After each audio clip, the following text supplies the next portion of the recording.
إنه ملاقيكم আল্লাহ রাব্বুল আলামিন বলেন, হে নবী আপনি বলে দেন তোমরা যে মৃত্যু থেকে পলায়ন করো, এই মৃত্যু থেকে তোমরা পালিয়ে বাঁচতে পারবে না। মুলাকাত করবে, সাক্ষাৎ করবে। বুঝতে তো পারছেন, মুলাকাত মানে মুলাকাত করবে, সাক্ষাৎ করবে। মৃত্যু থেকে কোথায় পালাবেন? আকাশে পালাবেন, আকাশেও মৃত্যু হবে। জমিনের 7 তবক জমির নিচে যাবেন, জমিনও আপনার জন্য মৃত্যু চলে যাবে। সুতরাং আল্লাহ রাব্বুল আলামিন প্রত্যেকটা মানুষের মৃত্যু দিবে। এখন কার কখন মৃত্যু হবে এটা আমরা কেউ জানি না। কার কোথায় কখন মৃত্যু হবে আমরা কেউ জানি না। আমি মনে করছি আমার অনেক টাকা পয়সা আছে, মৃত্যুর হাত থেকে বেঁচে যাব। আমি অনেক বড় আমি অনেক বড় সরকার, আমি অনেক বড় প্রধান, আমি মৃত্যু থেকে বেঁচে যাব না। কেউ কোন রাজা বাদশার ছেলে মৃত্যু থেকে বাঁচে নাই। হাসান বসরি রহমাতুল্লাহি আলাইহি তিনি ব্যবসার জন্য চলে গেলেন রোম পারস্যে যাওয়ার পরে তার বন্ধুকে সাথে নিয়ে গেলেন। তিনি ব্যবসা করেন, আমরা ব্যবসা করি ধান চাল অন্য কিছুর ব্যবসা করি, কিন্তু তিনি ব্যবসা করেন হচ্ছে সোনা দানা, হীরা মণি মুক্তার, এগুলো ব্যবসা করে। বিশাল বড় বিজনেসম্যান। এই বড় বিজনেসম্যান তিনি চলে গেলেন কোথায়? আল্লাহ রাব্বুল আলামিনের জন্য, আল্লাহ রাব্বুল আলামিনের বান্দা তিনি চলে গেলেন ব্যবসা করার জন্য রোমের ভিতরে। ব্যবসা করলেন, ব্যবসা করার পরে অনেক লাভ হলো। লাভ হওয়ার পরে তার বন্ধুকে বলল, বন্ধু আমি শুনেছি নাকি রোম পারস্যের বিশাল একটা প্রাসাদ আছে, বাড়ি আছে, সে বাড়িটা আমরা দেখতে যাব, চলো। তারা দুই বন্ধু মিলে ব্যবসা শেষ করার পরে চলে গেলেন রোম পারস্যের বাড়িতে। দেখলেন বিশাল বড় একটা বিল্ডিং, বিশাল বড় একটা প্রাসাদ। কিন্তু দেখলেন যে কিছু মানুষ একটা কবরকে সামনে নিয়ে তারা তওয়াফ করতেছে, তার চতুর্পাশে ঘুরতেছে আর কি যেন বলতেছে আর কান্না করতেছে। দেখলেন একজন সুন্দরী নারী, বিশ্ব সুন্দরী নারীগুলো এসে ওই কবরের পাশে ঘুরে আর কান্না করে। এরপরে চলে গেল। এরপরে কিছুক্ষণ পরে দেখলো একজন বয়স্ক কিছু লোকগুলো তারা আসলো। আসার পরে ওই কবরের চতুর্দিকে ঘুরলো, ঘোরার পরে কি যেন বললো, কান্না করলো, চলে গেল। এরপরে দেখলো বিশাল বিশাল সৈন্যবাহিনী, বিশাল বিশাল সৈন্যবাহিনী আসলো। আসার পরে তারা ওই কবরটা চতুর্দিকে ঘুরলো, ঘোরার পরে কি যেন বললো মনে মনে। এরপরে কান্না করলো, তারাও চলে গেল। এরপরে ওই যে রোম পারস্যের রাজা এবং রানী দুইজনে আসলো, ওই কবরটা চতুর্দিকে ঘুরলো, ঘোরার পরে কি যেন বললো, কান্না করলো, এরপরে চলে গেল। হাসান বসরি রহমাতুল্লাহি আলাইহি তিনি বলতেছেন যে ভাই, তার দোস্তকে বলতেছেন, দোস্ত বন্ধু আমি তো তাদের ভাষা বুঝলাম না, তারা কি যেন বলে আর কি যেন বলে আর কান্না করে, আমি কিছু বুঝলাম না, আমাকে বুঝিয়ে বলো। তখন তার বন্ধু বলতেছে, বন্ধু প্রথমে তুমি যে একদল মহিলা দেখলে সুন্দরী, এলো হচ্ছে বিশ্ব সুন্দরী। ওই বিশ্ব সুন্দরী তারা এই যে কবরটা দেখছো, এই কবরটা হচ্ছে রোম পারস্যের রোমের রাজার ছেলের কবর। তার একমাত্র ছেলে ছিল, তার একটাই মাত্র ছেলে ছিল, ইন্তিকাল করেছিল, মারা গিয়েছে, তার এখানে দাফন করা হয়েছে। তুমি যে দেখলে ওই সুন্দরী নারীগুলো আসলো, আসার পরে তার কবরের চতুর্পাশে ঘোরাঘুরি করলো আর বলল, হে সাহেবজাদা, হে রাজপুত্র, আমরা বিশ্ব সুন্দরী, আমরা তোমার এখানে এসেছি। যদি আমাদের সৌন্দর্য দিয়ে তোমাকে যদি বাঁচানো যেত তাইলে আমরা তোমাকে বাঁচানোর চেষ্টা করতাম, কিন্তু আমরা বিশ্ব সুন্দরী হয়ে তোমাকে আমরা আমাদের সৌন্দর্য দিয়ে বাঁচাতে পারি নাই। কারণ একজন মালিক তোমাকে নিয়ে গেছে, যে মালিকের হাত থেকে কেউ বাঁচাতে পারবে না। এই বলে মহিলাগুলো কান্না করে চলে গেল। এরপরে যারা বৃদ্ধ লোকগুলো আসলো, এরা হচ্ছে বুদ্ধিজীবী, এরা হচ্ছে বড় বড় ডাক্তার, কেউ হচ্ছে গণক, তারা হচ্ছে বড় বড় খ্রিস্টান পাদ্রী। তারা আসার পরে কান্না করলো আর বললো যে হে সাহেবজাদা, হে রাজপুত্র, আমরা বড় বড় বৈজ্ঞানিক তোমার কবরের কাছে এসেছিলাম, কিন্তু আমরা বৈজ্ঞানিক দিয়ে আমরা তোমাকে বাঁচাতে পারি নাই। কারণ তোমাকে এমন একজন মালিক নিয়ে গেছে যে মালিকের কাছ থেকে কেউ ফিরাতে পারবে না। সুতরাং আমাদের জ্ঞান বিজ্ঞান দিয়ে আমরা তোমাকে বাঁচাতে পারি নাই। এরপরে কি করলো, একদম সেনাবাহিনী আসলো। সেনাবাহিনী আসার পরে বলল যে আমরা এই রাষ্ট্রের সবচেয়ে উন্নত মানের সেনাবাহিনী, আমাদের কেউ পরাস্ত করতে পারবে না।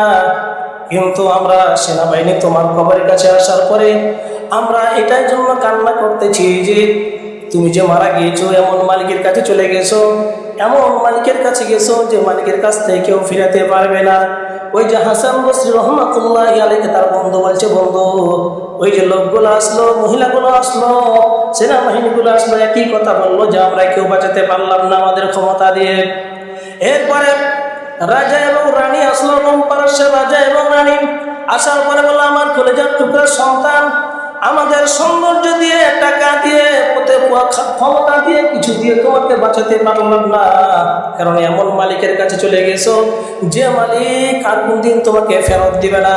আমার বন্ধুগণ, আমার ভাইয়েরা, এই কথা যখন হাসান বসরি রহমাতুল্লাহি আলাইহি যখন শুনতে পেল, জানতে পারলো যে মানুষ মারা গেছে, এই ছেলেটা মারা গেছে, আর কোনদিন ফিরে আসবে না, সঙ্গে সঙ্গে সোনা দানার যত যা ছিল, মণিমুক্তার ব্যবসা ছিল, তার বন্ধুকে ধরে দিয়ে বলল, বন্ধু আমি আর আজ থেকে ব্যবসা করব না, আমি দুনিয়াকে লাথি মারলাম, আমি দুনিয়ার আর কোনো ইনকাম করব না, আজ থেকে আমি আল্লাহর রাস্তায় নেমে গেলাম, আল্লাহ রাব্বুল আলামিনের ইবাদত করব, গোলামি করব, দাসত্ব করব, একমাত্র আল্লাহ রাব্বুল আলামিনের গোলামি করব, দাসত্ব করব। তখন থেকে সব কিছু ব্যবসা বাণিজ্য বাদ দিয়ে মৃত্যুর জন্য প্রস্তুত হয়ে গেলেন। কিন্তু আজকে আমি আপনি মুসলমানের সন্তান হয়ে, মুসলমান হয়ে আমরা মুসলমান দাবি করি, কিন্তু আমরা মৃত্যুকে ভয় করি না, মৃত্যুর জন্য আমরা প্রস্তুতি গ্রহণ করি না, মৃত্যু আমরা হবে এটা আমরা বিশ্বাসই করি না। এই জন্য মৃত্যু সকলের হবে, মৃত্যু সকলের কাছে আসবে, মৃত্যু আপনার সকলের কাছে চলে আসবে, তখন আপনাকে কেউ বাঁচাতে পারবে না। দুনিয়ার কোনো ক্ষমতা, টাকা পয়সা কোনো কিছু দিয়ে আপনাকে বাঁচতে পারবে। এই জন্য মৃত্যুর হাত থেকে কেউ আজ পর্যন্ত, পৃথিবীর শুরু থেকে শেষ আজ পর্যন্ত কেউ মৃত্যুর হাত থেকে বেঁচেছে, বাঁচে না। আমার বন্ধুগণ, আমার ভাইয়েরা, এই জন্য মৃত্যুর হাত থেকে কেউ বাঁচতে পারবে না। আমরা মৃত্যুকে কি করব? স্মরণ করব। নবীজি সাল্লাল্লাহু আলাইহি ওয়াসাল্লাম বলেন, তুহফাতুল মুমিনিল মাউত, ইমানদারদের জন্য মৃত্যু হচ্ছে উপহার। আমরা মানুষকে উপহার দেই, কোন জিনিস উপহার দেই, বিয়ে খেতে গেলাম, বিয়ের উপহার দেই। এই যে উপহার, ইমানদার যারা হবে তাদের জন্য মৃত্যুটা কোনো ভয়ানক হবে না, উপহার হবে, তারা মৃত্যুবরণ করবে আর সরাসরি জান্নাতে চলে যাবে। এই জন্য মৃত্যুকে আমার স্মরণ করতে হবে সব সময়। মৃত্যুকে স্মরণ করার দ্বারা আমার সমস্ত গুণাগুলো, আমি যে গুনার কাজগুলো করি সেগুলো থেকে আমি বিরত থাকবো। কারণ আমি মনে করবো যে আমি মরে যাব, তাহলে আমি কীভাবে গুনাহ করতে পারবো? আমার বন্ধুগণ, আমার ভাইয়েরা, উসমান রাদিয়াল্লাহু তাআলা আনহু জামানায় একজন ভিক্ষুক আসলো, আসার পরে বলতেছে সাহাবীদেরকে যে, হে ভাই, আমার মেয়ের বিবাহ হবে, তো আমাকে একটু সহযোগিতা করো। দেখেন আমাদের সমাজে এরকম মানুষ আছেন, বলে না যে কিছু সহযোগিতা করো মেয়ের বিয়ে। উসমান রাদিয়াল্লাহু তাআলা জামানায় সাহাবীদের কাছে এসে বলছে, ভাই আমার মেয়েটার বিবাহ হবে, আমাকে কিছু সহযোগিতা করো। তখন সাহাবীরা বলছে, দেখো আমরা কি দান করবো? উসমান রাদিয়াল্লাহু তাআলা এখনো জীবিত আছে, সুতরাং উনি দান করবে, ওনার কাছে চলে যাও। ওই ভিক্ষুক লোকটা, অভাবী লোকটা উসমান রাদিয়াল্লাহু তাআলা বাড়ি চলে গেলেন। দেখলেন যে উসমান রাদিয়াল্লাহু তাআলা সকালবেলা নাস্তা করতেছেন, শুকনো রুটি এবং 1 গ্লাস পানি নিয়েছেন। শুকনো রুটি আর 1 গ্লাস পানি। ওই লোকটা যখন দেখল যে উসমান রাদিয়াল্লাহু তাআলা শুকনো রুটি ওই গ্লাসের মধ্যে, পানির মধ্যে চুবাচ্ছে আর খাচ্ছে, ওই ভিক্ষুক দেখে বলল, এই লোকটা, যে লোকটা তরকারি দিয়ে রুটি খেতে পারে না, গোস্ত দিয়ে রুটি খেতে পারে না, ও আমাকে কি সহযোগিতা করবে? ওই ভিক্ষুক তখন না, যে তখন তার চলে গেল বাসার ভিতরে। পরের দিন আবার ওই সাহাবীদের কাছে এসে বলছেন, ভাই তুমি কোন লোকের কাছে পাঠাইছো? যে লোকটা তরকারি দিয়ে রুটি খেতে পারে না, গোস্ত দিয়ে রুটি খেতে পারে না, পানির মধ্যে চুবিয়ে চুবিয়ে রুটি খাচ্ছে, আর তুমি তার কাছে দানের জন্য পাঠাইছো, সহযোগিতার জন্য পাঠাইছো। সাহাবে একরাম বললেন, আজকে যাও। আজকে ওই লোকটা, ভিক্ষুক লোকটা এসেছেন। আসার পরে বলছেন যে হে আল্লাহ বান্দা উসমান, আপনার কাছে আমি এসেছি। যখন তার কাছে গেছে, বাতি জ্বলছিল, একটা বাতি নিভাই দিয়েছে। ওই লোকটা এই দেখে চলে গেছে, যে বাতি নিভাই দিল।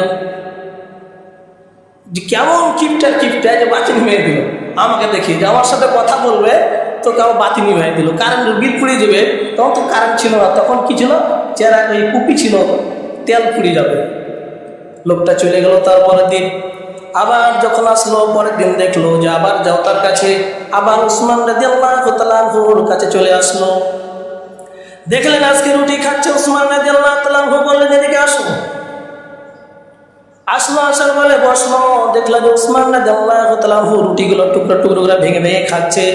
আর দেখলেন যে কিছু রুটি একদম সরিষার দানার সমান পরিমাণ রুটিগুলো ভেঙে ভেঙে পড়ে যাচ্ছে। রুটি খেলে পড়ে না, ওইগুলো পড়ে যাচ্ছে। উনি আঙ্গুলের মাথা দিয়ে উঠে উঠে খাচ্ছে।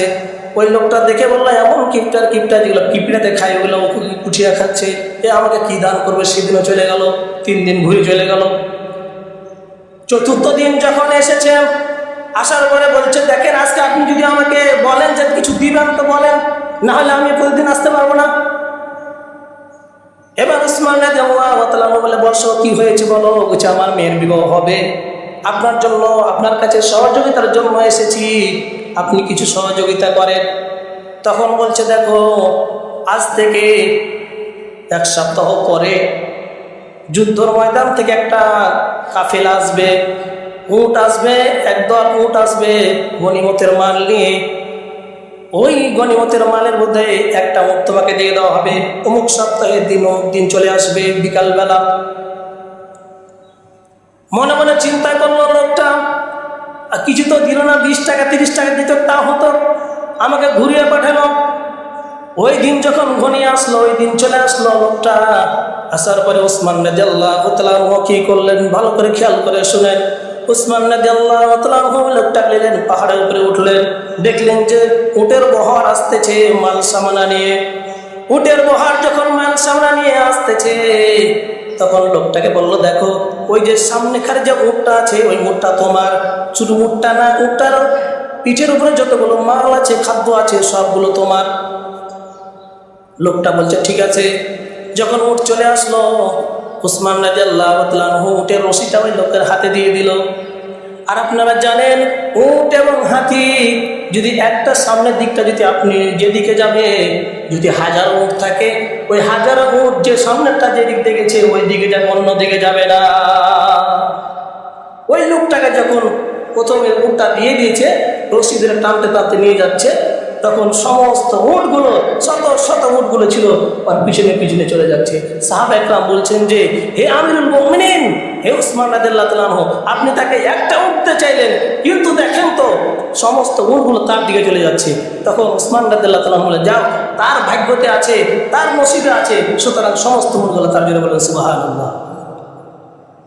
কিন্তু আজকে এমন কিপটা আমরা 2 টাকা মসজিদে দান করতে পারি না, মাদ্রাসায় দান করতে পারি না, ফকির মিসকিন আসলে দূর দূর করে তাড়ায় দিই। আজকে আমরা মুসলমান দাবি করি, তাদের নাম, তারা তো মানুষ ছিল নাকি, না তারা ফেরেশতা ছিল? তারাও মানুষ ছিল, আমরাও মানুষ, কিন্তু তারাও মানুষ ছিল, কিন্তু মহান মানুষ ছিল। কিন্তু আমার আপনার চরিত্র, নেচার, ক্যারেক্টার দেখে আমাদেরকে মুসলমান মনে হয় না। এই জন্য মুসলমান আল্লাহ রাব্বুল আলামিনের রাস্তায় দানও করতে হবে, জমাও করতে হবে। আমি এটা বলছি না যে সমস্ত কিছু দিয়ে দিন, এটা না, দানও করতে হবে, জমাও করতে হবে।